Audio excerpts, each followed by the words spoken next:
దేవునికి స్తోత్రాలు కలుగునుగాక.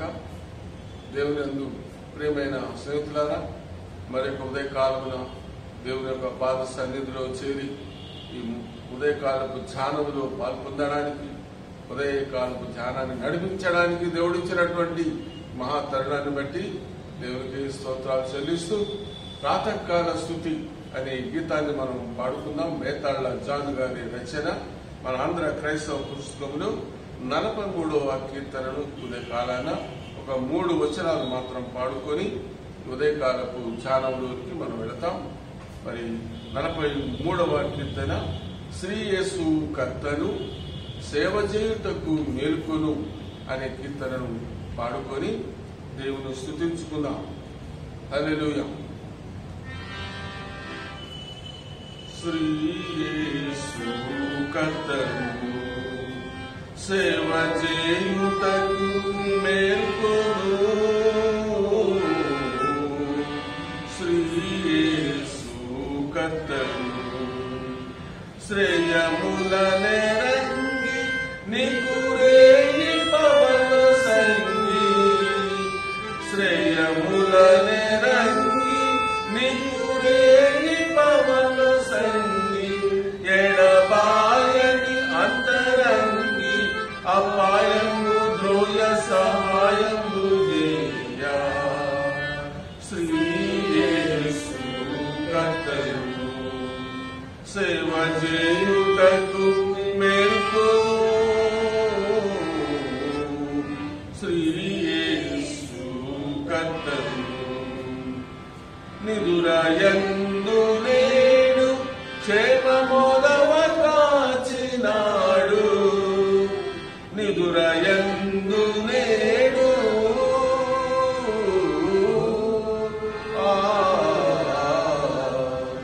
నిదురయందు నేడు క్షేమమోదవ కాచినాడు, సూర్యుడు దయమాయ చూడు నీ హృదయమున సదమాన పదములు దయింప, శ్రీ యేసు కర్తను సేవ చేయుటకు మేల్కొను, శ్రీ యేసు కర్తను. 4వ వచనం, కల కల ధ్వని చేయు పర్విగములు లయను గూయు, కల కల ధ్వని చేయు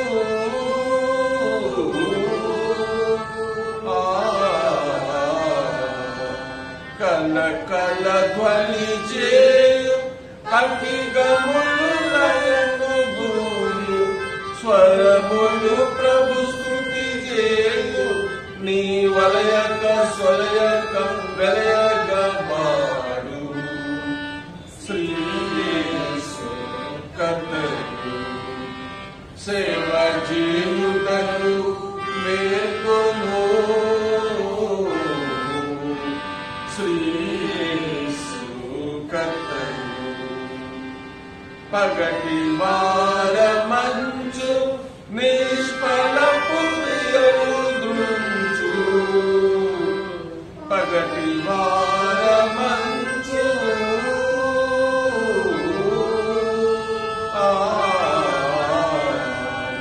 పగటి వార మంచు నిష్ఫలపు ద్రుంచు, యుగ యుగములు జీవించు పురికెగయ నీ దిగులు విడుతను నమ్మకమునా, శ్రీ యేసు కర్తను సేవ చేయుటకు మేల్కొను, శ్రీ యేసు కర్తను. హల్లెలూయా. ప్రాతకాల స్తుతి గీతం అండి, మధురమైనటువంటి గీతం, మధురమైన భావం ఉంది. దాన్ని తలంచి ఎల్లప్పుడూ దాన్ని పాడుకుంటూ ఉదయకాలాన దేవుని సన్నిధిలో ఆనందించడానికి మనకు దొరికినటువంటి మహా గొప్ప గీతాన్ని బట్టి, దాన్ని రచించిన మరి దైవజనులను బట్టి కూడా దేవునికి స్తోత్రాలు చెల్లిస్తున్నాం. మరి ఈరోజు దైవవాక్యములకు వెళదాం. మన బైబిల్ గ్రంథంలోని 1 రాజుల గ్రంథం 14వ అధ్యాయంలోని కొంత భాగాన్ని, అట్లనే మార్కు సువార్తలోని 1వ అధ్యాయంలోని చివరి భాగాన్ని, 2వ అధ్యాయంలోని మరి ఒక భాగాన్ని మనం ఈ ఉదయకాలాన ధ్యానం చేసుకోవడానికి ఆంధ్ర క్రైస్తవ సంఘం యొక్క పంచాంగం ప్రకారంగా మనకు నిర్ణయించబడింది. ఆ భాగాలను ఉదయకాలమున ధ్యానం చేసుకొని దేవుడు ఈరోజు మనకేమి సందేశం అందించనున్నాడు ఆ యొక్క సందేశం కొరకు ప్రార్థనా పూర్వకంగా కనిపెట్టుకుందాం. చిన్న ప్రార్థన చేసుకుందాం. మా స్తుతులకు పాత్రుడు అయిన దేవ, మీ ఘనమైన నామానికి వందనాలు తండ్రి. మరొక ఉదయకాలమున మీ పాద సన్నిధిలో చేరే భాగ్యం ఇచ్చారు. ఈ దినపు వాక్యములను మేము ధ్యానం చేసుకుంటుండగా మా మనోనేత్రాలు తెరవండి అని వేడుకుంటున్నాం. ఈ దినపు వాక్య అధ్యయన ఆశీర్వాదాలు మాకు మెండుగా దయచేయండి. మీ నామములతి వినంతో బ్రతిమలాడి వేడుకుంటున్నాం తండ్రి. ఆమేన్. దేవుని ప్రియమైన సంగమ, ఈరోజు మన బైబిల్ గ్రంథంలోని మొదటి రాజుల గ్రంథంలోని 14వ అధ్యాయంలో మరి 21వ వచనం నుండి 15వ అధ్యాయంలోని 9వ వచనం నుండి మనం చదువుకుందాం. ఇక్కడ ఆసా రాజు, ఆసా అనే ఒక రాజు ఉన్నారు. దేవుడు ఆయనను బహుగా హెచ్చించాడు. ఆసా దావీదు వంశములో నుండి వచ్చినటువంటి ఒక రాజు. దావీదు తర్వాత సొలొమోను గారి తర్వాత గొప్పగా దేవుని యందు ఆనందించినటువంటి వాడు, దేవుని గణపరిచినటువంటి వాడు రాజైన ఆసా. ఈ ఆసా దేవుని యొక్క నామమును ఎంతగానో గణపరిచినట్లుగా మనం చూస్తున్నాం. ఆసా యూదా వారిని ఏలనారంభించెను. అతడు 41 సంవత్సరములు యెరూషలేమునందు ఏలుచుండెను. దేవుడు ఆయనకి ఎంత గొప్ప ఆధిక్యత ఇచ్చాడు చూడండి. 41 సంవత్సరాలు యెరూషలేము దేశాన్ని ఆయన ఏలినట్లు చూస్తున్నాం. ఆయన గురించినటువంటి కొన్ని మంచి మాటలు ఉదయకాలాన మనం చదువుకున్నాం.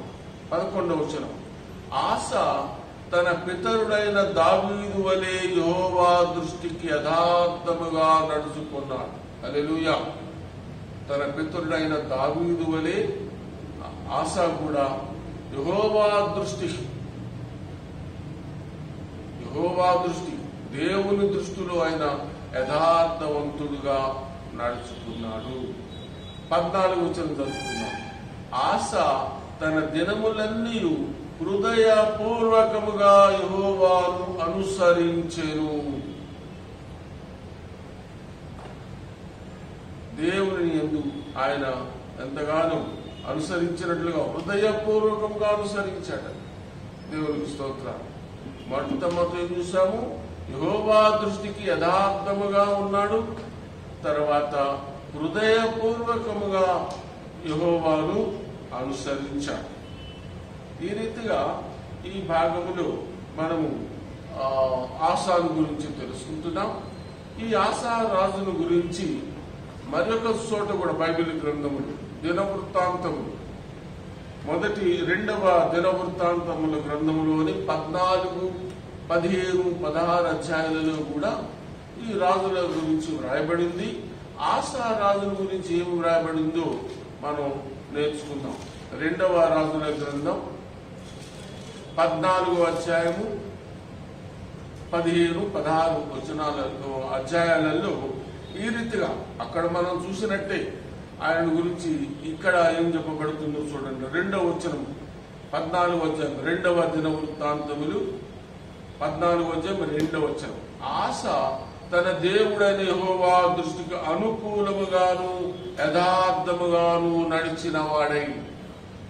ఆ రీతిలో దేవుని దృష్టిలో ఆయన కనబడుతున్నాడు. అన్య దేవతల బలిపీఠములు పడగొట్టి ఉన్న స్థలములను పాడు చేసి ప్రతిమలను పగులగొట్టి దేవతా స్తంభములను కొట్టివేయించి వారి పితరుల దేవుడైన యెహోవాను ఆశ్రయించుటకును ధర్మశాస్త్రమును బట్టి విధిని బట్టి క్రియలు జరిగించుటకు యూదా వారికి ఆజ్ఞాపించాడు.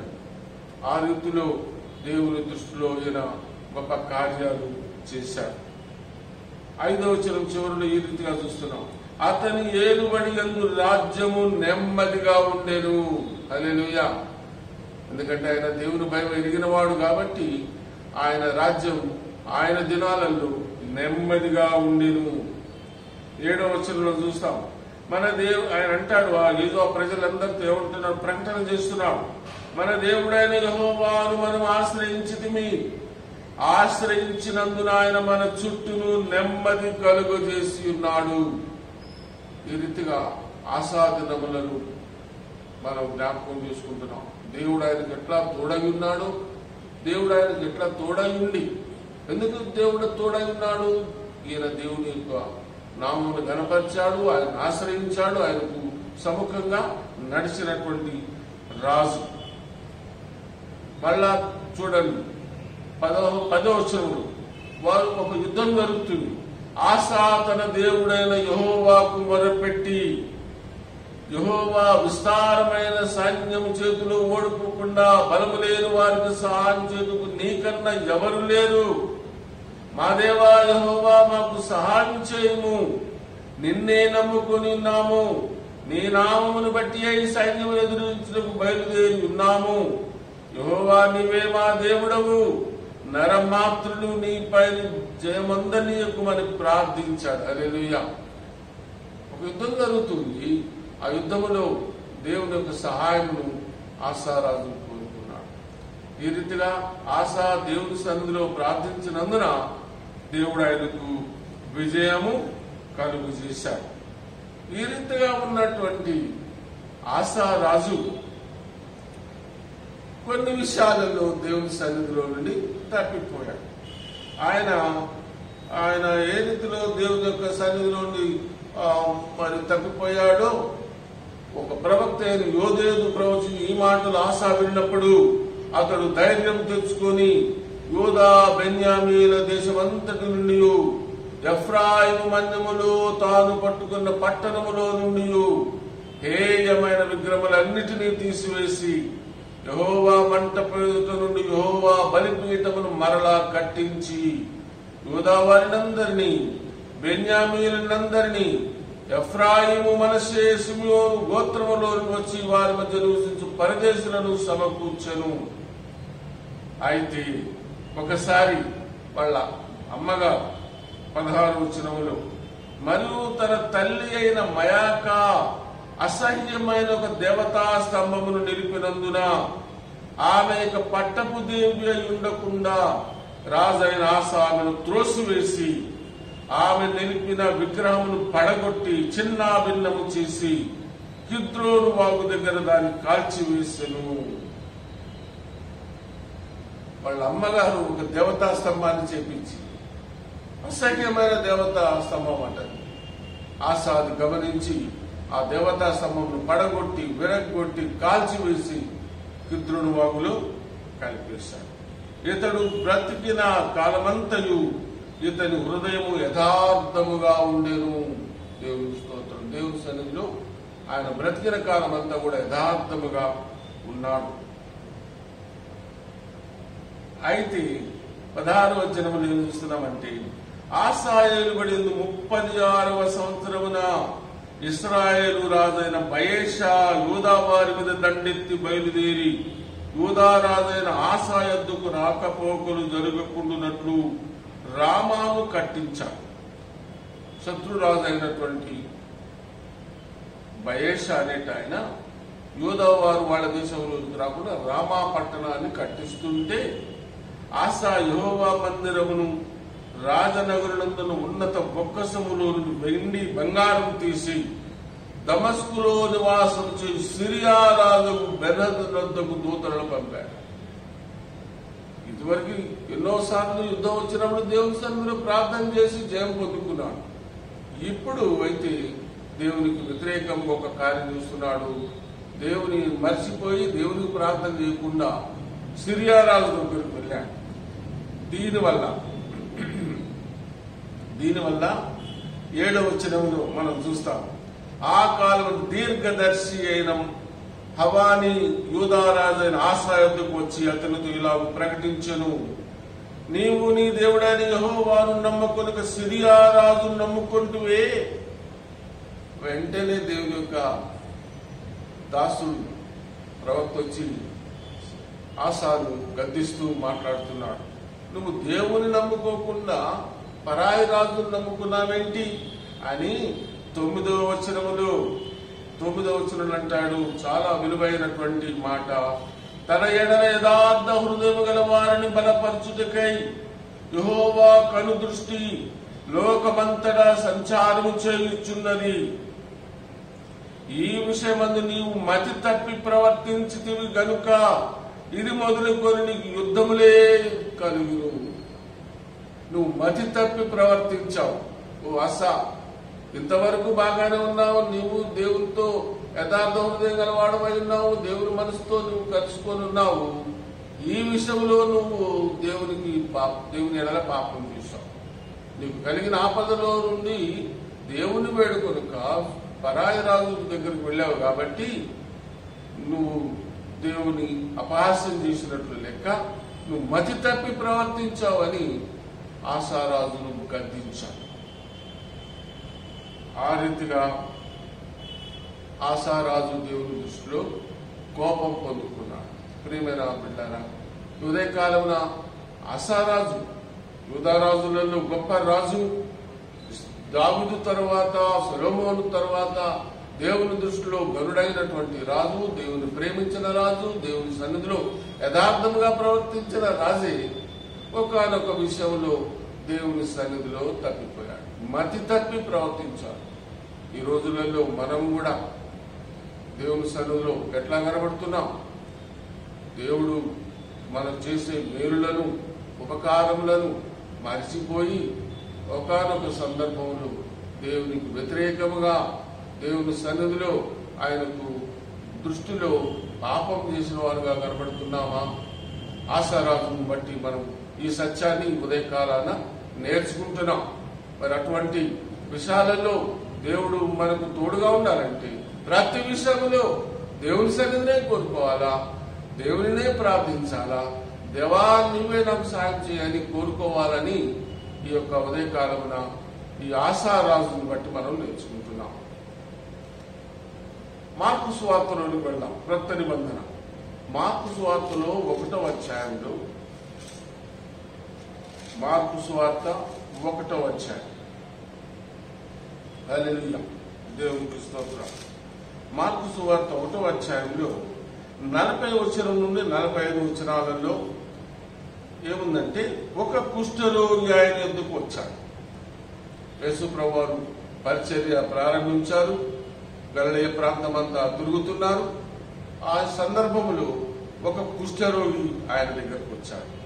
ఆయన ఎందుకు వచ్చి ఆయన ఎదుట మోకాళ్ళలోనే, కుష్ఠరోగి ఆపదలో ఉన్నాడు, అవసరంలో ఉన్నాడు, జబ్బుతో ఉన్నాడు. యేసయ్య ఆ ప్రాంతంలో తిరుగుతుండటాన్ని బట్టి వచ్చి ఆయన దగ్గర మోకాళ్ళుని, నీకిష్టమైతే నన్ను శుద్ధినిగా చేయగలవు అని ప్రార్థించాడు. ప్రియమైన బిడ్డారా, ఉదయకాలంలో మనం కూడా దేవుని సన్నిధిలో, అయ్యా నీకిష్టమైతే నన్ను కరుణించు, నీకిష్టమైతే నీ దీవెన దాయిచి అని మనం ప్రార్థన చేసుకోవాలి. ఎప్పుడైతే ఈ కుష్ఠరోగి యేసయ్య సన్నిధిలో మోకాళ్ళుని బ్రతిమలాడాడో, అయ్యా నీకిష్టమైతే నన్ను శుద్ధినిగా చెయ్యి. యేసయ్య ఏం చేశారో చూడండి. 41 వచ్చిన ఆయన కనికరపడ్డాడు. హల్లెలూయా. యేసయ్య నీ పట్ల కూడా కనికరం కలిగిన దేవుడు, నీ పట్ల కూడా కనికరం చూపుతాడు. ఆయన కనికరపడి, మొదటిది. రెండవది, చెయ్యి చాపి కనికరపడ్డాడు, చెయ్యి చాపాడు, వారిని ముట్టాడు. నాకిష్టమే, నువ్వు శుద్ధుడవు కమ్మని వారితో చెప్పాడు. హల్లెలూయా. కనికరపడే దేవుడు నీ కొరకు చెయ్యి చాపి అంత పని చేయాలా? యేసయ్యా పో, నువ్వు బాగుపడ్డావు, పో, నీ కుష్ఠరోగం పోయింది పో అని చెప్పచ్చు. ఈయన పట్ల మాత్రానికి దేవుడు కనికరపడ్డాడు, తన చెయ్యి చాపాడు, ఆయన్ని ముట్టాడు. నాకు ఇష్టమే. హల్లెలూయా. ఈరోజు ప్రియమైన బిడ్డారా, ఈ కుష్ఠరోగిని మనం తలంచుకుంటే ఆయన కుష్ఠరోగంలో దేవుని సన్నిధికి వచ్చాడు, నువ్వు పాపరోగంలో దేవుని సన్నిధికి వస్తున్నావు. పాపరోగంలో దేవుని సన్నిధికి వచ్చినప్పుడు మరి దేవుని సన్నిధిలో నీ పాపాన్ని ఒప్పుకోవాలి. నీ పాపాన్ని ఒప్పుకోవాలా? నీ పాపానికి మందు యేసయ్య దగ్గరే ఉన్నది. ఆయనే పరమ వైద్యుడు. పాపరోగానికి మందు పరిగెత్తి తినకుంటే దొరకదిక ముందు. పాపరోగానికి మందు. పాపరోగానికి మందు, కరోనా రోగానికి మందు కనుక్కుంటున్నారు జనం అంతా, ప్రపంచం అంతటా ఆ ప్రయత్నంలోనే ఉన్నారు దేశాధినేతలందరూ. పాపరోగానికి మందు యేసయ్య దగ్గర ఉందని ఎవరు చెప్తున్నారు? బైబిల్ చెప్తుంది. హల్లెలూయా. పాపరోగానికి మందు యేసయ్య దగ్గరే ఉంది. ఆయనే పరమ వైద్యుడు. కరోనాకు కూడా మందు యేసయ్య దగ్గరే ఉంది. అది తెలుసుకోవాలనే ఈ రోజున కరోనా మహమ్మారి దినదినము ప్రబలుతున్నది. సరే, దేవుని స్తోత్రం. తీసుకోవాల్సిన జాగ్రత్తలు తీసుకుంటూ దేవుని సన్నిధిలో మనం ఆయన సన్నిధిలో బతికులాడుకుంటున్నాం. దేవుడు ఈ కరోనా రోగం నుండి మనందరినీ విడిపించాలి. ఆ రోజున కుష్ఠరోగం నుండి యేసయ్య వారిని విడిపించాడు. నాకు ఇష్టమే, నువ్వు శుద్ధుడవు కమ్మని చెప్పగా వెంటనే వాడు శుద్ధుడాయను. శుద్ధుడైన తర్వాత నువ్వు ఎవ్వరితో చెప్పొద్దు బాబు, నువ్వు నీ గుడికి వెళ్ళు, నీ యాజకుల దగ్గరకు వెళ్ళి మోషే నియమించిన కానుకలు సమర్పించుకో వెళ్ళు అని అంటే ఆయన ఏం చేశాడు చూడండి. అయితే వాడు వెళ్ళి దాన్ని గురించి విస్తారముగా ప్రకటించుటకును ఆ సంగతి ప్రచురము చేయుటకును ఆరంభించెను. హల్లెలూయా. ఎంతగా ప్రచారం చేస్తూ ఒక్కడు కుష్ఠరోగి దేవుని సన్నిధి, దేవుని యొక్క స్వస్థతల గురించి ప్రకటిస్తుంటే యేసయ్య ఆ ప్రాంతమే విడిచిపెట్టాల్సి వచ్చిందట. విచిత్రంగా ఉంది కదండి. యేసయ్య ఆ ప్రాంతాన్ని విడిచి వేరే ప్రాంతంలో సువార్త చెప్పడానికి వెళ్ళాడు. ఏంటో మరి యేసయ్య ఆ రోజున ఆ దినాలలో ఆ రీతిగా చేశారు. కుష్ఠరోగి అంతగా దేవుడు తన పట్ల చేసినటువంటి మేలును కూర్చోలేదు, దాచిపెట్టుకోలేదు, వెళ్ళి అందరికి ప్రకటిస్తున్నాడు. యేసు నన్ను బాగు చేశాడు. ఈ రోజున యేసయ్య చేసినటువంటి గొప్ప కార్యాలను వివరించేటటువంటి ఆ శక్తి, ధైర్యము నీకుందా? ఉదయకాలం మనం దేవుడు ప్రశ్నిస్తున్నాడు. ఇక 2వ అధ్యాయంలోని మొదటి పేరాల్లో మనం చూసినటువంటి చక్కటి మరి యొక్క స్వస్థత కార్యక్రమం చూస్తున్నాం. యేసు ప్రభు వారు ఒక కపెర్నహూములో ఉన్నాడు. ఆయన గలిలయ ప్రాంతం తిరుగుతున్నారు. అంతా తిరుగుతూ ఒకనొక రోజున కపెర్నహూములోకి వచ్చాడు. అక్కడ ఒక ఇంటిలో ప్రార్థనలో యేసయ్య కూర్చొని ఉన్నాడు. ఇంటి యజమాని ఆయన్ని పిలిచాడు. యేసయ్య ఆ ఇంట్లో ప్రార్థనలో ఉన్నారు. ఆయన వారికి వాక్యము బోధించుచుండగా యేసయ్య వారికి వాక్యం బోధిస్తుంటే పక్షవాయువు గలవాడిని ఒక మనుషులు 4 చేత మోయించుకుని ఆయన వద్దకు తీసుకుని వచ్చిరి. వస్తే ఆ ఇంటిలో స్థలం లేదు, లోపలికి వెళ్ళడానికి స్థలం లేదు. మరి ఆ ఇంటి మోసుకొని వచ్చిన వాళ్ళు ఏం చేశారో చూశారండి. ఆ ఇంటి పైకి ఎక్కి పై కప్పు తీసి యేసయ్య ఉన్న ఆ కుర్చీ దగ్గరికి ఆ మంచాన్ని దింపారు. విచిత్రంగా ఉంది. ఈరోజు ఏ ఇంటి ఆయన ఊరుకుంటాడా? ఎవరైనా పని చేస్తారా? ఆ మోసుకొని వచ్చిన 4 చేస్తారా? ఈరోజు మనం చూస్తున్నాం కరోనా భయంతో తల్లిదండ్రులనే మర్చిపోతున్నారు, తోటి వారినే మర్చిపోతున్నారు. కరోనాతో మరణించినటువంటి వారిని దహన సంస్కారాలు చేయాలంటే ఎవరు సొంతోళ్ళు ఎవరు రావటం లేదు. ఎవరో దేవుడు ప్రేరేపించినటువంటి బిడ్డలు వచ్చి ఆ కార్యక్రమం చేస్తున్నారు. మరి ఆ రోజున ఆ 4 మనుషులు మోసుకొని వచ్చినటువంటి మనుషులు ఇంటి పైకప్పు తీశారు. విచిత్రం ఏంటంటే ఆ ఇంటి యజమాని ఎవరో ఆయన ఏం మాట్లాడలేదు. ఆయన ఎంత మంచివాడో చూడండి. నువ్వు అంత మంచివాడువా? నీ ఇంటి దగ్గర ఇది జరుగుతుంటే నీకు ఆ ఓపిక ఉందా? ఓర్చుకునే సహనం ఉందా నీకు? వాళ్ళైతే ఆ ఇంటి యజమాని కూడా ఏమనలేదు, యేసయ్య కూడా ఏమనలేదు. ఏమనయ్యా బాబు, ఏంటి ఎందుకు ఇంత చేస్తున్నా, నేను వస్తాను కదా అనలేదు. యేసు వారిని ఏమంటారు చూడండి, చాలా మంది కూడా ఆయన సందు పక్షవాయువు గల వారి పరుపుతోనే దింపిరి. యేసు వారి విశ్వాసమును చూచి, హల్లెలూయా, యేసు వారి విశ్వాసమును చూచారు. వారు పడుతున్న గొడవను చూడలేదు, అక్కడున్న అల్లరిని చూడలేదు, అక్కడ ఉన్నటువంటి ఏది పట్టించుకోలేదు. వారి విశ్వాసమును చూచారు. ఎంత విశ్వాసము, ఎంత పట్టుదల, ఎంత నమ్మకము. వారు ఎంతో శ్రమ తీసుకొని ఆ పక్షవాయువు గల వారిని తీసుకుని వచ్చారు, కప్పు విప్పారు, ఆయన పాదాల దగ్గర దించారు. అయితే యేసయ్య ఆ వాడిని చూచి, నీ పాపములు క్షమించబడి ఉన్నవి, హల్లెలూయా, నీ పాపాలు క్షమించబడి ఉన్నవని పక్షవాయువు గల వారితో యేసయ్య చెప్తుంటే, అక్కడ ఉన్నటువంటి వారు పాపాలు క్షమించడానికి ఈయనకేం అధికారం ఉంది? ఈయన ఎవరు పాపాలు క్షమించడానికి? యేసు ప్రభు వారి మీద మోపబడినటువంటి నేరాలలో ఇది ఒక నేరం. ఈయన పాపాలు క్షమించుతున్నాడు. దేవుడు ఒక్కడు తప్పితే ఎవరు పాపాలు క్షమించగలరు? యేసు ప్రభు వారు అక్కడ ప్రకటన చేశాడు, పాపాలు క్షమించడానికి మనుష్య కుమారునికి అధికారం ఉన్నదని నిరూపించి పక్షవాయువు గల వారితో చెప్పాడు, నువ్వు లేచి పరిపెత్తుకొని నడు, నీ ఇంటికి పోని పరిపెత్తుకొని ఇంటికి పొమ్మని నీతో చెప్పుచున్నాను నేను. తక్షణమే వాడు లేచి పరుపెత్తుకొని వారందరి ఎదుట నడిచిపోయిన కనుక వారందరూ విభ్రాంతి నొంది. హల్లెలూయా. దేవుని యొక్క కార్యాలు ఈ రోజు కూడా విభ్రాంతి కలిగిస్తున్నాయి, ఈ రోజు కూడా ఆశ్చర్యాన్ని కలిగిస్తున్నాయి. ఈ రోజు కూడా దేవుని యొక్క కార్యాలు మనందరి పట్ల జరుగుతున్నాయి. వాటిని గురించి నువ్వు దేవుని సన్నిధిలో సాక్ష్యం చెప్పాలి.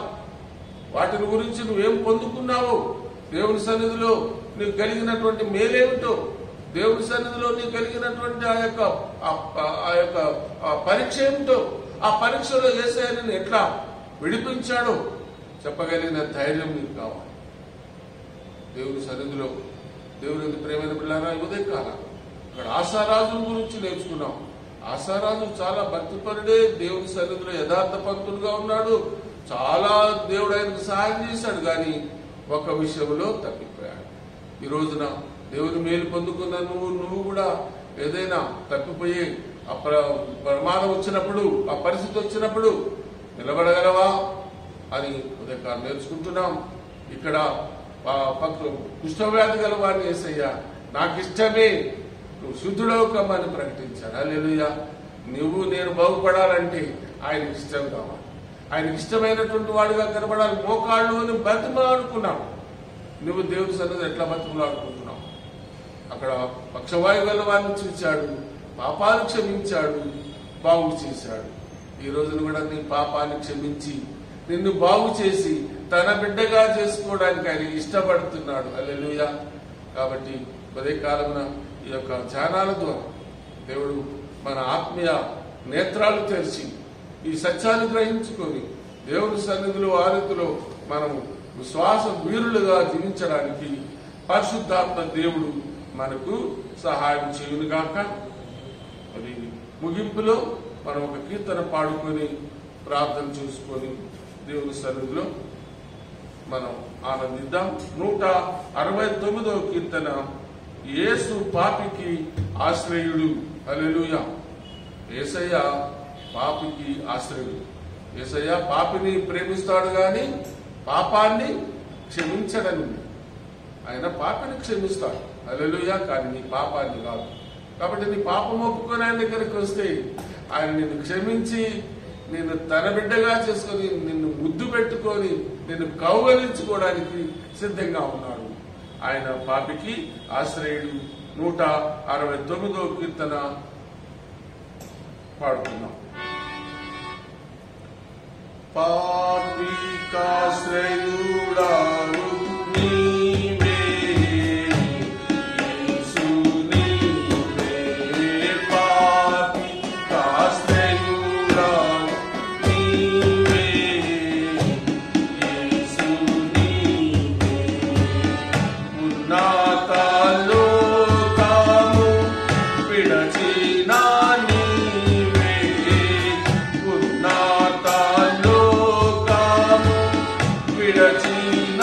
నీవే కన్నీర గర్భమున పుట్టిన నీవే యేసు నీవే పాపుడవు నీవే యేసు నీవే. మూడవ వచనం చెదరిన పాపుల వెదకేడు నీవే చెదరిన పాపుల వెదకేడు నీవే చెదరిన గొర్రెల కాపరివి నీవే యేసు నీవే పాపి సెగుడావు నీవే యేసు నీవే. నాలుగో వచనం రోగిష్ఠులకు స్వస్థ ప్రదావు నీవే రోగిష్ఠులకు స్వస్థ ప్రదావు నీవే రోగునాతుల యొక్క వరదీవు నీవే యేసు నీవే పాపికాశ్రయుడవు నీవే యేసు నీవే నరపుత్రులకు నీతి గర్పించు నీవే నరపుత్రులకు నీతి గర్పించు నీవే కరము జాపి కష్టములు తోడు నీవే యేసు నీవే పాపికాశ్రయుడవు నీవే యేసు నీవే. ప్రార్థన. మా స్తుతులకు పాత్రుడైన దేవా, ఈ ఉదయ కాలమున అయ్యా మొదటి పాఠం నుండి రెండవ పాఠం నుండి మాతో మాట్లాడినారు, మా కన్నులు తెరిపించారు. ఆశారాజు ఎంతో మీ యందు భక్తి గలవాడే, కానీ ఒక విషయంలో తప్పిపోయినందుకు ఆయన్ను మతి భ్రమించి మాట్లాడుతున్నావు, ప్రవర్తించావని గద్దించాను. ఈరోజు మేము కూడా తప్పిపోయినప్పుడు మమ్మల్ని గద్దించండి తండ్రి, మీ మాట వింటాం నాయన. స్తోత్రాలు. మీరు ప్రేమ కలిగిన దేవుడు కదా, మీ దగ్గరకు వచ్చిన వారిని ఎంత మాత్రం త్రోసివేయవు కదా నాయన. కొత్త నిబంధనలు కుష్ఠరోగి వచ్చి ప్రతిమిలాడినప్పుడు నాకు ఇష్టమే అన్నారు కదా నాయన. అయ్యా పక్షవాయువు గల వారిని మోసుకొని వచ్చినప్పుడు కూడా ఆయన వారి విశ్వాసమును చూచి వారి పాపాలు క్షమించారు, వారిని బాగు చేశారు. ఈ రోజున మా పాపాలు క్షమించి మమ్మల్ని బాగు చేసినందుకై స్తోత్రం. మీ కృపను పొందుకున్న మేము, మీ స్వస్థతను పొందుకున్న మేము ఈ లోకములో మీ సాక్షులుగా జీవించడానికి మమ్మల్ని బలపరచండి. మా శక్తి సరిపోదు, మా జ్ఞానము సరిపోదు, కానీ మీ కృపలోనే మమ్మలను బలపరచండి. మీ పరిశుద్ధాత్మ శక్తి దాయిచేయండి. మమ్మల్ని శక్తిమంతులుగా చేసి మేము నివసించే ప్రాంతములు నాయన జీవించే ప్రజల మధ్య మీకు సాక్షులుగా ఉండినట్లు మమ్మలను బలపరచండి. ఉదయకాలను బట్టి వందనాలు. ఇదైనా దీవెనలతో నింపండి. ఏ పాపంలో పడకుండా, ఏ విధమైన ఉపద్రవంలో చిక్కుకోకుండా తప్పించండి. ఈ రోజున బర్త్డే చేసుకుంటున్న మా ప్రియ బిడ్డలందరినీ జ్ఞాపకం చేసుకుంటున్నాం. దీవించండి ప్రభువా. రానున్న సంవత్సరానికి మీ దయా కిరీటము ధరింపజేసి తెలివి జ్ఞానమందు మీ దయలో వర్ధలచి, అట్లనే వివాహ వార్షికోత్సవాలు చేసుకుంటున్న దంపతులను మీ సన్నిధిలో జ్ఞాపకం చేసుకుంటున్నాం. ఆ బిడ్డలకు, ఆ దంపతులకు, ఆ కుటుంబ జీవితంలో ఏది కొదవ అన్నదో మీరు ఎరుగుదురు ప్రభువా. కొదవులన్నీ తీర్చే దేవుడవు నాయన, కష్టములన్నీ తీర్చే దేవుడవు, సమృద్ధి దయచేసే దేవుడవు ప్రభువా. స్తోత్రాలు. మీ యొక్క సన్నిధిలో కుప్పలు కుప్పలుగా దీవెనలు పోసుకొని కూర్చున్నారు. ఎవరైతే మీ సన్నిధికి వచ్చి అడుగుతారో ప్రభువా, ప్రార్థిస్తారో వారిని తృప్తిపరిచే దేవుడు, మేలులతో తృప్తిపరుస్తారన్నారు కదా నాయన. వందనాలు తండ్రి, వందనాలు నాయన. స్తోత్రాలు. మా మీద ప్రార్థన ఆలకించండి. మా ప్రార్థన కోరిన అనేక మంది బిడ్డలు ఉంటున్నారు. వారందరినీ ఉదయకాలం మీ పాద సన్నిధిలో జ్ఞాపకం చేసుకుంటున్నాం నాయన. బడులు తెరవబడటానికి మీ కృప దయచేయండి. ఆలయాలు తెరవబడటానికి మీ కృప దయచేయండి. కరోనా మహమ్మారిని మీరు గద్దించండి ప్రభువా. అలనాడు కుష్ఠవ్యాధిని గద్దించారు, పక్షవాతాన్ని గద్దించారు, పాపాన్ని క్షమించారు. ఈరోజు మీ కృప దయచేయండి ప్రభువా. నాయనా మరి చెట్టుకొకరు పుట్టకొకరుగా ఉంటున్నారు తండ్రి. అయ్యో మంచం పట్టి లేవలేని స్థితిలో ఉంటున్నారు. వృద్ధుల కొరకు, వికలాంగుల కొరకు నాయనా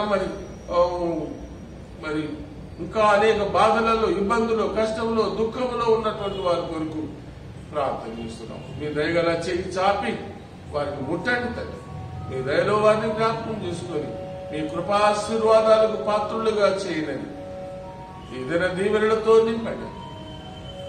నాయనా సెప్టెంబర్ నెలలో మమ్మల్ని ప్రవేశపెట్టించినందుకు స్తోత్రాలు చెల్లిస్తాం. సెప్టెంబర్ నెలంతా మీ కాపుదలలో మమ్మల్ని భద్రపరచండి.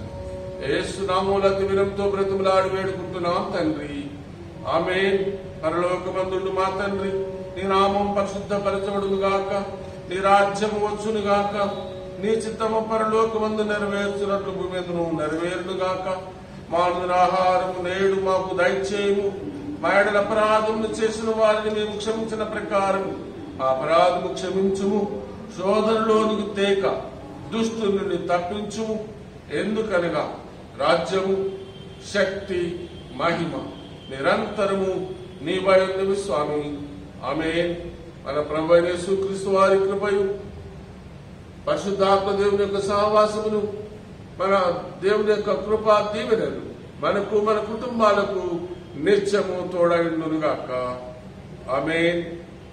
ఆంధ్ర క్రైస్తవ కీర్తన పుస్తకంలో 617వ కీర్తన పాడి సెలవు తీసుకుందాం. మేళ్ళన్నీ ఇచ్చు దేవుని, మేళ్ళన్నీ ఇచ్చు దేవుని స్తుతించు సర్వ సృష్టియు, స్తుతించు మోక్ష సైన్యము, పితృపుత్ర శుద్ధాత్మల.